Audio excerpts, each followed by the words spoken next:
মানিকচক বন্যা কবলিত মালদার মানিকচক ভুতনি এলাকার ভুতনি ব্রিজে সংযোগকারী রাস্তায় ফাটল।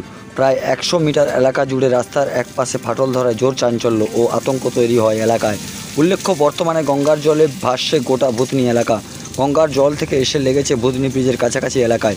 সেই জমা জলে ভুতনি ব্রিজে সংযোগকারী রাস্তার নিচের মাটি কেটে প্রায় 100 মিটার এলাকা জুড়ে রাস্তার এক পাশে ফাটল ধরেছে, যা নজরে আসতেই এদিন ভুতনিবাসীর মধ্যে ব্যাপক চাঞ্চল্য ও আতঙ্ক তৈরি হয়।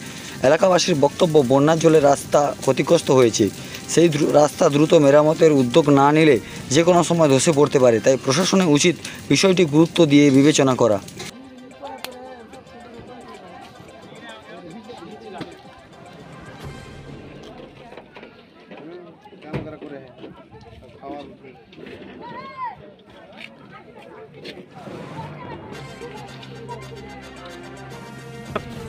কবে হয়েছে এটা? এটা গোটাটা আপনাদের পরিচিত হয়ে গেছে, মানে জলটা করে আরো বাড়ছে, ঠিক আছে, জল আরো বাড়তে থাকছে। মানে আমার বাড়ি এখানে, আমার বাড়ি মালদাতে, কিন্তু আমি যে কোম্পানি মাল নিয়ে আসি বিস্কুট গাড়ি, আমি পাখির বাড়ি গেছিলাম, যা অবস্থা যে মানে ওইদিকে লোকের অবস্থা খুব খারাপ আছে। ওখান দিয়ে পরের মাটি ভরে ওখান থেকে একটা রাস্তা করা হয়েছে, তার সামনে একটা করা হয়েছে, আপনি সিঁড়ি করা হয়েছে আর কি, অ্যাঙ্গেল দিয়ে লোকজন যাওয়ার জন্য, তাও হাফ প্যান্ট পরে যাচ্ছে। আপনি ধরে 4 দিন ধরে আছে, 4-5 দিন ধরে। এটা ধরেন আপনি মিনিমাম 280। কি মনে হচ্ছে এর থেকে বড় দুর্ঘটনা হতে পারে এই ফাটলের জন্য?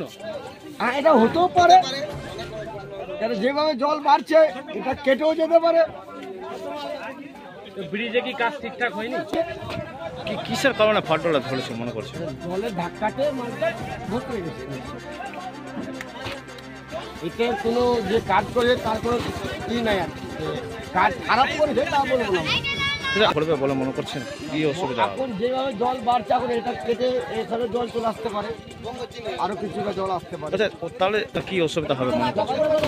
এখন বলবো সরকারকে আমরা যে এই যে পাবলিক বাজার আসেই আসছে, এই যে একটা গরিব মানুষ আপনার আমার 100 টাকা লাগছে দাদা, এটা নিয়ে সরকার দিয়ে সরকার থেকে কোনো নৌকা টোকা যদি করে দেয় তা আমাদের খুব হেল্প হয় আর কি।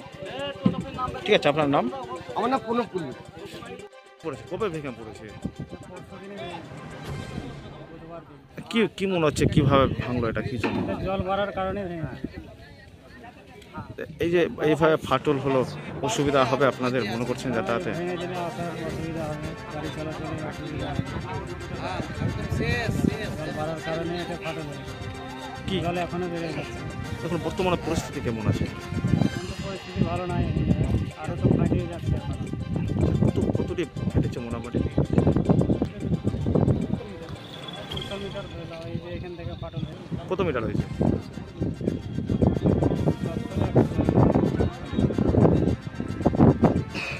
আচ্ছা, আপনার বাড়ি কোথায় আছে?